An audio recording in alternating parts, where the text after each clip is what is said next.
Hello everyone, welcome back to my channel. This is Shubhodip Mondal, a final year MBBS student of Medipur Medical College and Hospital.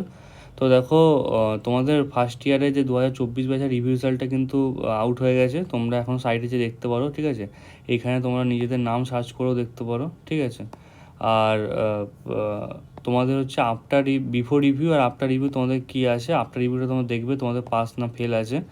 তো অনেকে দেখছি যে দুটোতে pass করেছে, দুটোতে fail ছিল। আবার অনেকে দেখছি যে একটাতে পাস করেছে তো একটাতে ফেল করেছে। তো কীরকম কী হয়েছে তোমরা অবশ্যই কিন্তু নিচে কমেন্ট সেকশানে জানাও।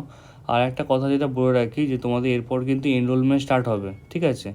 তো যারা যারা ফেল করেছো এখানে, তো তাদের কিন্তু এনরোল করতে হবে। একটা সাবজেক্টের জন্য হলেও তোমাকে এনরোলমেন্ট করতে হবে, ঠিক আছে। আর তোমরা আশা করি যে আজকের মধ্যেই লিঙ্কটা অ্যাক্টিভেট হয়ে যাবে। যদি না হয় তো কালকের মধ্যে তো অবশ্যই এনরোলমেন্ট চালু হয়ে যাবে। এনরোলমেন্ট যদি চালু হয়ে যায় তারপরে তোমরা ওখানে এনরোল করবে, যেমন তোমরা করে এসছো ফার্স্ট ইয়ারের রেগুলার পরীক্ষার আগে, সেরকম সেম তোমাদের সাপ্লি পরীক্ষা আগে করতে হবে, ঠিক আছে। আর একটা হচ্ছে যে তোমরা অনেকেই হয়তো যারা পাস করেছো তারা ভাবছো যে আমরা কত নাম্বার বেড়েছে সেটা জানবো কীভাবে।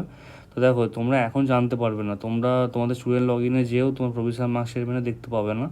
তোমরা যখন তোমাদেরকে মার্কশিট দেওয়া হবে, রেগুলার যারা পাস করেছো তাদের সঙ্গে তোমাদের মার্কশিটটা আসবে, কারণ তোমরা রেগুলার হিসেবেই পাস করেছো। তো তখন মার্কশিটটা আসার পরে তোমরা দেখতে পাবে যে কত নম্বর তোমাদের বেড়েছে, তার আগে কিন্তু দেখতে পারবে না, ঠিক আছে। আর তোমাদের যদি কারোর খারাপ হয়ে থাকে, মন খারাপ করো না।